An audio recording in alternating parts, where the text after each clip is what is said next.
Testing. Is that better? All right. So that's the story about why it took a little extra time, and I apologize for that. Tonight, obviously, we got a new teacher. Ivan has done his duty and did a wonderful job in dealing with the church. And I got to say that I'm really excited about our Sunday morning Bible class right now with Ron doing the evidences of the identity of Christ from the book of John. John has one of the richest Christologies of any of the gospel writers, as well as, in fact, any of the writers of the New or Old Testament. And so I'm really looking forward to this study in John. But today, I'm going to be starting a study on the book of Jude. And so if you have your Bibles, I would encourage you to turn to the book of Jude. And so hopefully by the time we finish, we'll have ticked off 13 weeks and covered all 25 verses. Ron, I can't guarantee that I will cover all 25 verses, but I'm going to do really, really hard to do this, or try really hard to do this anyway. We look back in our history and we see such great declarations as, "Give me liberty or give me death," of course, from Patrick Henry. One of the great quotes is of a patriot who is willing to do whatever it takes to help his country, actually to form the nation that we refer to as the United States now. But not only give me liberty, but give me death, but you may remember this one also from Nathan Hale, in which he says, "I only regret that I have but one life to lose for my country."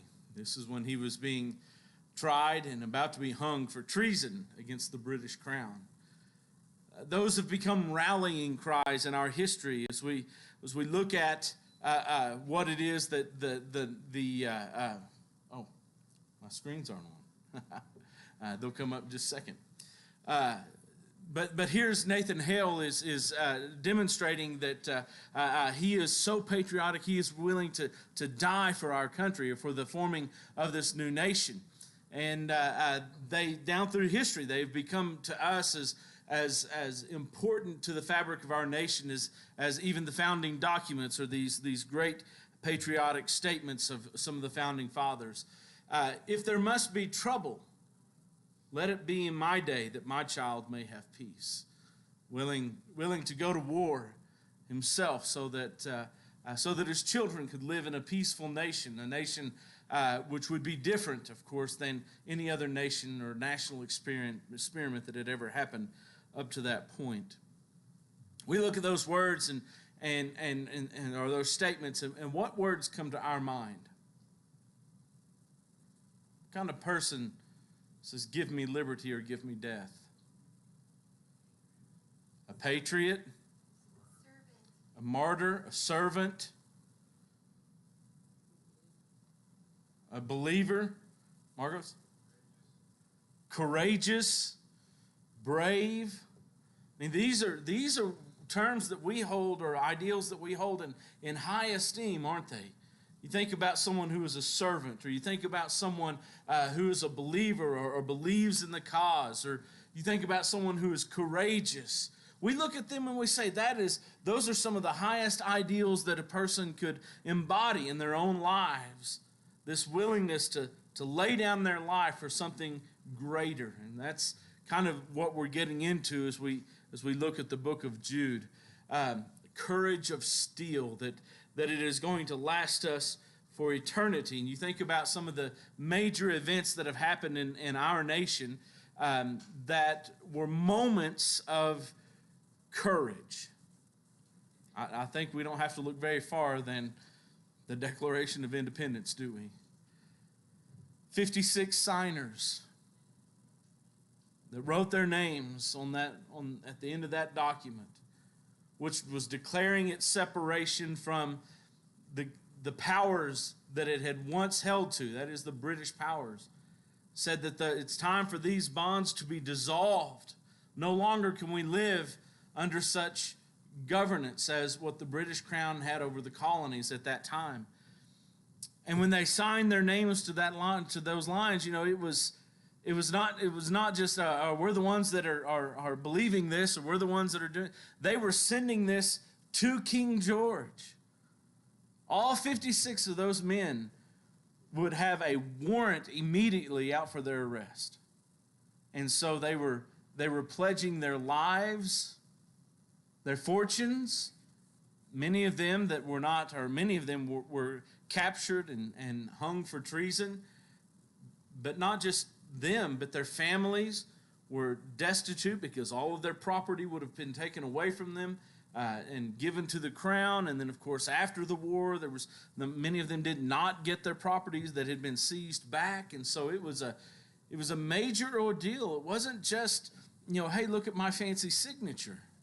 It was literally signing their own death warrant with the hopes that the country would change before they were captured and tried and hung. That takes a lot of courage. That takes the courage of steel to say that they were going to do that. A few years later, when there was trouble in outside the United States, in Mexico, and you had the Battle of San Juan Hill. I always think, what would it have been like to have been a Rough Rider under Theodore Roosevelt and charge San Juan Hill? You realize that was not the first charge up San Juan Hill. I believe there were something like 6 previous charges in the week before that all failed because they held the high ground. And yet, they were called upon to charge that hill and take that hill. That takes courage of steel. In more modern times, imagine D-Day. Imagine the generals as they're planning the invasion of Normandy. And they start laying out the plan. And it wasn't as if they laid out the plan and everyone said, hey, that looks great, let's go. There was a lot of argument. Do you realize the cost of life and resource that this is going to take? I mean, they were dug in, they were entrenched. There was no way you could just thump the Germans out of there. It was a major ordeal to get them to leave, to overpower them from the beaches. And you ever watched any of the footage of those amphibious boats and the front gate lowering and these soldiers marching off as quickly as possible, trying to find safety? And they're out in the open, exposed.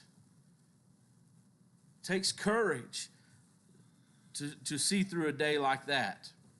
Or in the Pacific Theater, the Battle of Iwo Jima. Very much the same thing.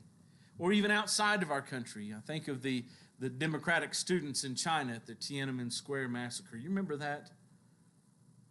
I mean, because they wanted to get rid of communism and have a republic type of government where the governed could have input on how they were governed. But to get that, they were standing in front of tanks. I remember, I was a boy at that time, but I can remember seeing these young men and women standing in front of the military tanks trying to stop them. And many of the tanks only pausing for a moment before running them down. That's courage. We look at those ideals and we say those were men and women of patriotism. They had steeled their resolve that they were going to do what was right and stand for what is right. But the courage of steel goes all the way back to the time of the Bible. I mean, this wasn't something new to them or to the soldiers of America or the Revolution or the Tiananmen Square massacre. That wasn't new to modern times. There were men like Moses who marched up to the king of the world, Pharaoh.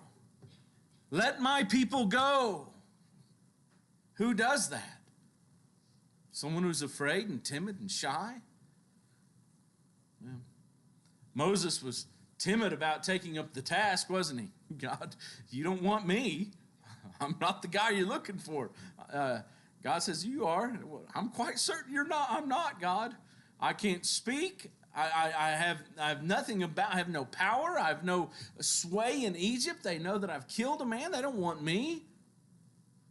God says, I've prepared you.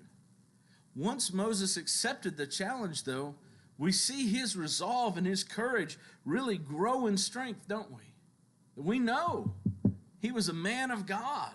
And that's why he was able to march up to Pharaoh and challenge him, not once, not twice, but 10 times. Let my people go. Each time bringing a plague, each one more deadly and devastating than the one before it, until ultimately the Passover. And then, as if that was not enough courage, he had to go to his own people and say, okay, we're about to leave. And many of them were, wait a minute, we've kind of got it good here, don't we? Oh, sure, we've been crying to God for a deliverer, but we've kind of got it good because we're alive. And if you make us go, well, so he had to convince them. Moses, of course, was followed by a man named Joshua. We talked about him the other night about, God saying, okay, you need to march around the city of Jericho for 6 days. Okay, God, what's going to happen? Nothing. For 6 days, nothing was going to happen. And listen, they weren't just marching. They were marching around fortified city walls, out in the open. All the enemy had to do was stand at the top of the wall with archers and fire down into the crowd. And all they could do was march around, go back to camp, march around. It takes courage to do that. Courage to trust that God would do what he said. And of course, God's admonition to Joshua, be strong and of good courage.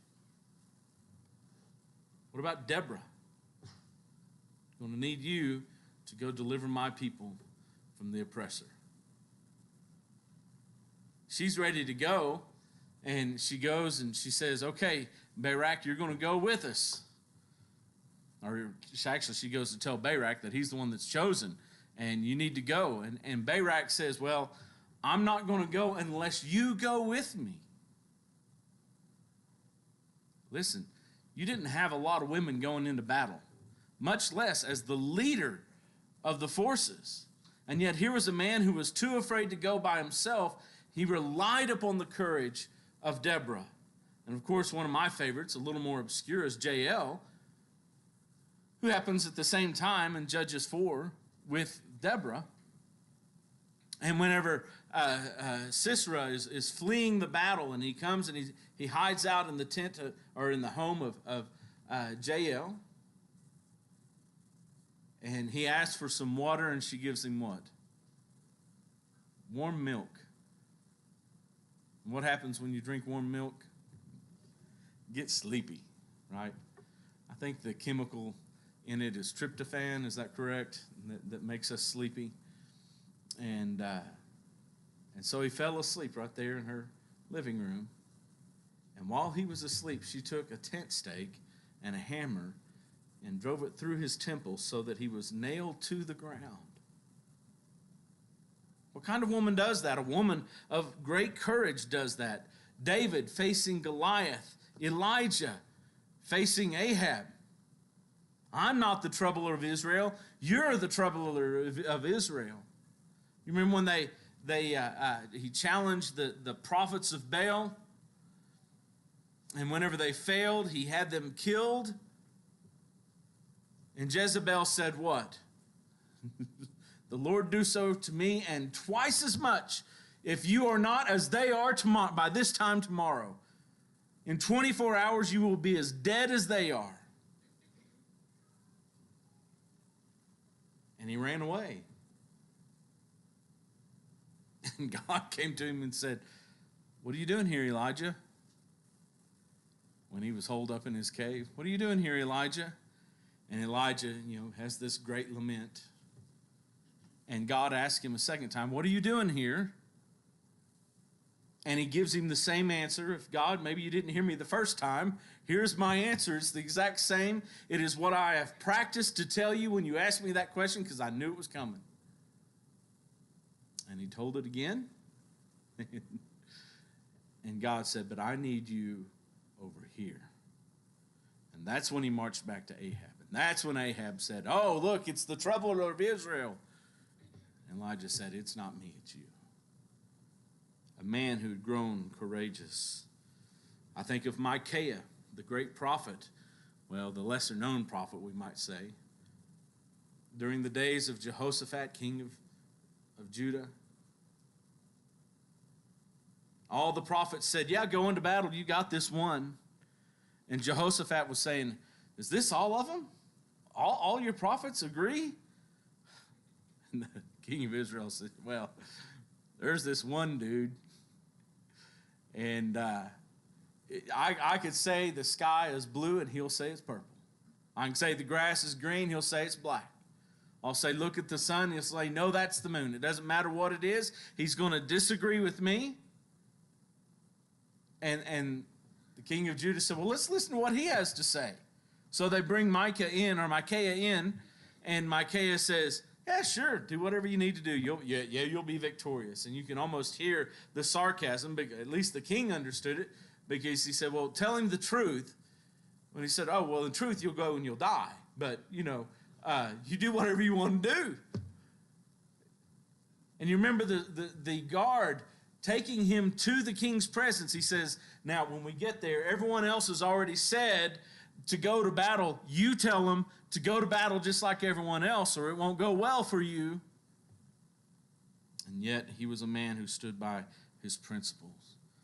Who can forget Esther? And if I perish, I perish. These are some of the heroes of our faith. In fact, Hebrews chapter 11 lists many of these same ones. Because of their faith, because of their courage in the face of certain death. And yet, they were victorious because of their faith in God. You turn over to the New Testament, you've got guys like Peter. And they flogged them and said, do not preach in this name any longer. And he does it. And they remind, didn't we just beat you yesterday and tell you not to do this? We've got to obey God rather than men. John, his cohort in that flogging. Paul, 2 Corinthians 11, you look at what Paul faced over and over, the threat of death, threat of torment, torture. He says, I was in perils of robbers, and in perils of the sea, in perils of night. I was stoned, I was whipped. He said, besides those things which were pressing on me from without, there was that which was pressing on me from within, the care of all the churches. Here was a man who was willing to endure all the punishment, all the abuse, because his gospel, the gospel that he was preaching, was that important. Or Stephen. I can't imagine what it would be like to have the crowd rush upon you and biting at you, to drag you outside the city, to stand there for a crowd to pick up the stones. And we're not talking little stones. We're talking stones, rocks. And look, this is a very arid region. There's not a lot of flowing water to round the stones over to smooth river rocks. This is multiple facets and edges.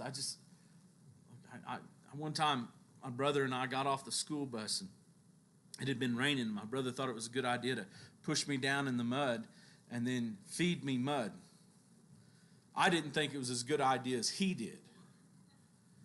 But when he got up and started running away, we were right there at the roadside, and we lived on a gravel road. So guess what I did? I got a rock, and I threw it, and I hit him about right here. And you know, when you see people get hit like that, and they just go boneless, they just kind of collapse in a pool, that's what he did. And I, to this day, don't understand why I got a whipping and he didn't. I mean, at least we both should have got a whipping. Just me. Apparently throwing rocks is worse than making your brother eat mud. But there stood Stephen with not one, but an entire crowd of people angry with him, ready to stone him. He looked into heaven and found courage in the presence of God. Look, the courage of steel, that's the way it must be. Aubrey Johnson, an author, said, Christians must be no less determined to withstand the world and advance the kingdom of God. That's what we have to do. We've got to withstand the world and its onslaught and its abuse and punishment and hate and ire toward Christians, while at the same time advancing the kingdom of God in its greatness and its holiness, bringing glory to the Father in heaven. That's who we are. When we talk about Christians, that's the kind of people we are supposed to be. We are the ones who are, as we sing in the song, marching to Zion. Think about what that means, the idea of marching. Who marches but soldiers? Soldiers march. Are we not soldiers? Of course we are. We are soldiers on active duty. Every one of us. Here's what's important to understand. When we say active duty, that means there's no inactive reserves in the army of God. We cannot say, well, you know, I've been faithful for 25 years. I'm 70 years old now. There's nothing left for me to do except coast out to heaven. Well, what if when I'm 80 years old, can I then coast along? No. There's no inactive reserves in the kingdom of God. There is only active military Christians. We are soldiers. Not only are we soldiers on active duties, we are sojourners in this world. And what that means is if I'm marching towards Zion, that this is just a temporary place. We're marching to a place that we intend to go. And in this case, it's heaven. Zion. Mount Zion, of course, was one of the 7 mounts or hills of Jerusalem. But it represented heaven, the highest, the holy. It was Zion itself, and that's where we're marching, is toward heaven itself. We can't take that away. But while we are here, we are sentries in this outpost. Think about this. What is an outpost? Okay, a way station. It's a fort in the wilderness. Okay, so it has this idea that you have this main area or region. That's our home base. But then we have these outposts that are outside of the main base, oftentimes there to watch for an advancing enemy that they might warn the base itself, right? That's what an outpost is. The church is heaven's outpost. That's who we are. This is not home base. This is just an outpost. And we are sentries of this outpost. And the enemy, those of the world, these are the people that we're trying to draw in by the grace and the love of God. And so we stand watch. This is a spiritual revolution, right? We understand the idea of a revolution, a revolutionary war, gave birth to our country. Did you realize that through the Revolutionary War, King George didn't want to give up his subjects, did he? We fought to wrench control of them from his very hands. The devil does not want to give up his people and those that he has imprisoned. And we've got to fight every inch of the way to wrench them out of his control as well. That's who we are as Christians, a spiritual revolution. So we get to the book of Jude. Jude is really a field manual. You know, there are those in war colleges who sit in their ivory towers and they think up strategies and ways in which, you know, they can enter the battle, go on the battlefield and win, things like that. And they produce textbooks to be studied by war philosophers and things like that. But you know what? They don't give that textbook to the colonel in the field. They give him a field manual. They give him the short book. It says, here's how you maintain discipline, order, and engage the enemies. That's what Jude is. It's not the philosophy. It's the field manual. In this study, we're going to be looking at and taking a lot of information from Aubrey Johnson's book, Spiritual Patriots. Aubrey is a member of the church out in Georgia, I believe. And he's written a lot of good books used for classes, or meant for classes. I think one of his latest one was The Seed Principle. And he's actually right now been secluded, working on a couple other books on shepherds, elders, which I believe are supposed to be available next year, next summer. And so Aubrey Johnson is a good man. I've had the opportunity to have dinner with him a few times. And I tell you, he can make an average teacher look great. That's how good his writings are. So you don't have to get this book if you don't want to. It's totally up to you, but it is available at Amazon, and it is also available on Kindle if you prefer electronic books. It is available on Kindle, also from Amazon. I think it runs around $7 for the Kindle and about $10 for the print version. Again, you don't have to have it, but just if you want to read it along with me teaching from it, then by all means you're welcome to get it, but you don't need it. I'll be giving you the pertinent information as we go along. But give credit where credit is due. This man has a tremendous book. Years ago, I was going to teach the book of Jude, and I started breaking it up and was going to do it on a 13-week quarter, so I was looking for 13 divisions. There are 13 divisions, natural divisions, I think, in the book of Jude itself, and so that was fairly easy, and I was going through it, and a friend of mine said, well, have you looked at Spiritual Patriots? And I don't like teaching out of books like that. I prefer just going to the text and doing it, but he had a copy of it, and I looked at it, and I noticed he had broken down Jude the same way I did, and I thought, well, this guy's pretty smart then. Maybe I'll use his book after all. And but it is a good book, and so feel free to pick that up from Amazon. I think it's produced by Gospel Advocate, so you can also get it at the Gospel Advocate bookstore and things like that as well. So, and you might be able to find it used on Amazon even cheaper. If you buy used books from them, which is how I would normally do it. So we think of Jude.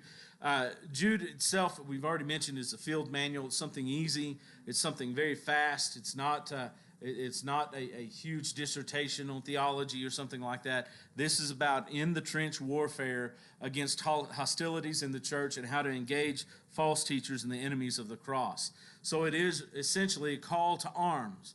Probably the most famous verse from the book of Jude is that we're to contend earnestly for the faith. That is a call to arms, that we are in a spiritual battle, and we need to recognize that. The book of Jude tells us that there is a real enemy out there. Sometimes we start thinking about the devil, we caricaturize him and make him somewhat less formidable, almost laughing stock, that he's not real, and he becomes more imaginary than real. I know that Peter has said, be careful or be watchful and be vigilant, because your adversary, the devil, is walking about as a roaring lion, seeking whom he may devour. Peter knows that the devil, our adversary, is real. Jude knows that our devil, the adversary, is real. But how does this devil walking about as a roaring lion appear or manifest himself to us, especially us in the church? This is where Jude picks up, and he's showing, here's what they look like. Here's what the enemy looks like. And he's dealing with those who are fighting against the church. False teachers, false Christians. We have to be on the lookout for the real enemy. And then Jude gives us how to respond to them. It's a response to that hostility that faces us. And then in the encouragement is that, we have to do this because this is a life and death struggle. A spiritual life and death struggle. Because false teachers that tear the church down or take the church away endanger us all.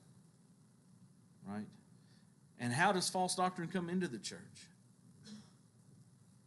Rarely comes through the front door, does it? It gets slipped in a little at a time. And you've got to be careful. You've got to be vigilant. And that's what Jude is saying. This is a life and death. And of course, in order to do that, we have to have courage of steel. To steel our courage against those things. So we look at the book of Jude, and we ask, who is Jude? I know this is all introductory material, but I think I've got time. Who is Jude? Who are his parents? Joseph and Mary, that's right. Joseph and Mary, these would be the parents of Jesus as well, right? Or at least the surrogate father and the mother of Jesus. He's a brother to Jesus. How would you like that? Jude, why can't you be more like your brother?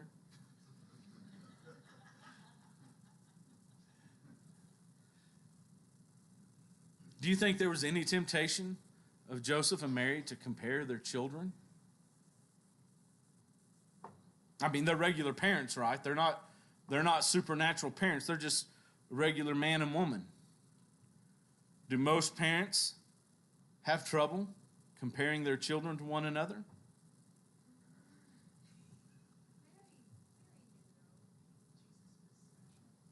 Well, yeah.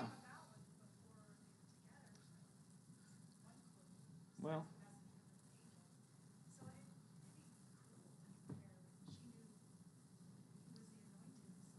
yeah. Yeah, obviously she knew. But knowing something is right and always doing what's right, I mean, there's a temptation, I think, among parents naturally to compare children, how they behave, how, Jason started walking when he was, 8 months, and David didn't start walking until he was 12 months or something like that. We tend to do that. And it would have been difficult, I think, and she may have succeeded. I don't know. I'm not saying she didn't, but it would have been very difficult in that day and age not to compare children. And here's Jude, apparently the youngest of all the brothers. Go ahead.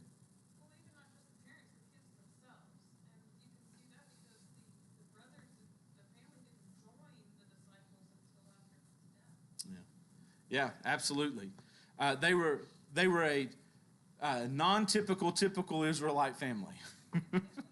They were typical in that they had children and they had jobs and they worked every day, sun up, sun down, to make means for themselves. They trained, the parents trained the next generation how to behave, how to do the same work. Oftentimes, Joseph was a carpenter, and he would have trained his sons to also be carpenters because that's what he knew.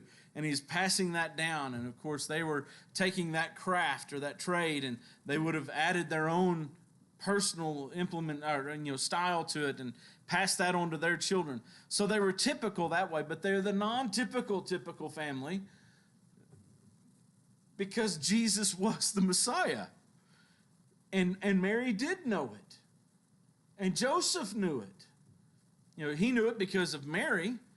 And we know, as a child, he was different.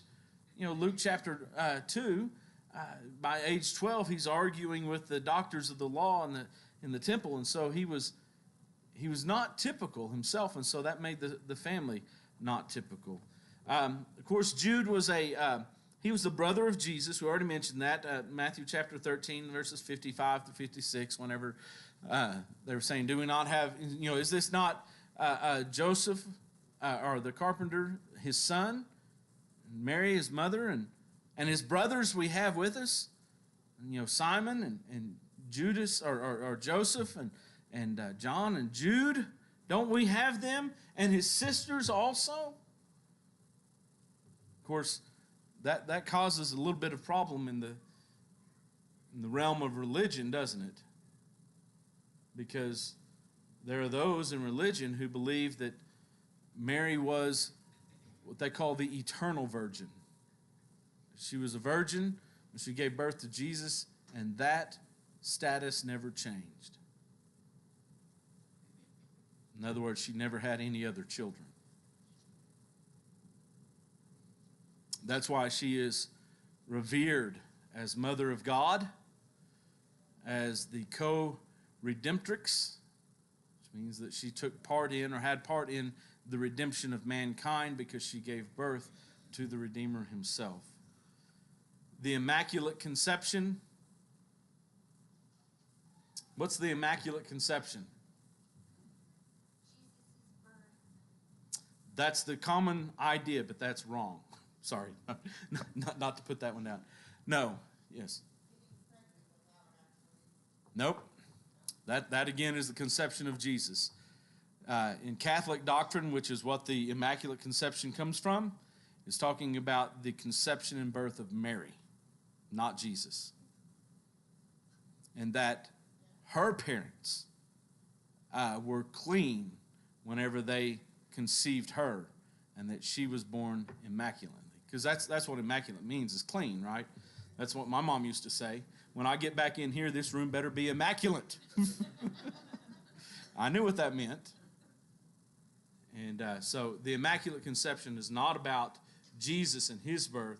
It is about Mary and her birth, so that she could be the perfect woman to give birth to the Son of God. Of course, none of that you find in the Scriptures, but that's where it comes from. So, but there is a common misconception. A lot of people think the Immaculate Conception is about Jesus, but it's not. Let's see. Jude was at first opposed to Jesus. All the brothers were in Mark chapter 3 and verse 21. Remember, they came to get Jesus because they said that he is out of his mind. He's insane. We've got to save him. Stop him from spreading all of this teaching and all these ideas. We've got to stop it. And then, of course, he had a change of heart. In Acts chapter 1 and verse 14, whenever they are looking for a replacement for Judas, who had hung himself, the apostles were together and were praying with the disciples, and Mary and the brothers of Jesus were there in that moment. And so he had a change of heart. All right, the bell's already rung. Believe it or not, I did not get as far as I was going to today. But again, I think we've got time. So we'll pick up with Jude 1 and verse 1. Well, there is only one chapter in Jude, but in Jude verse 1 next week. I appreciate your attention and your comments. Any other comments or observations or anything? We got a minute or two here if you want to share something.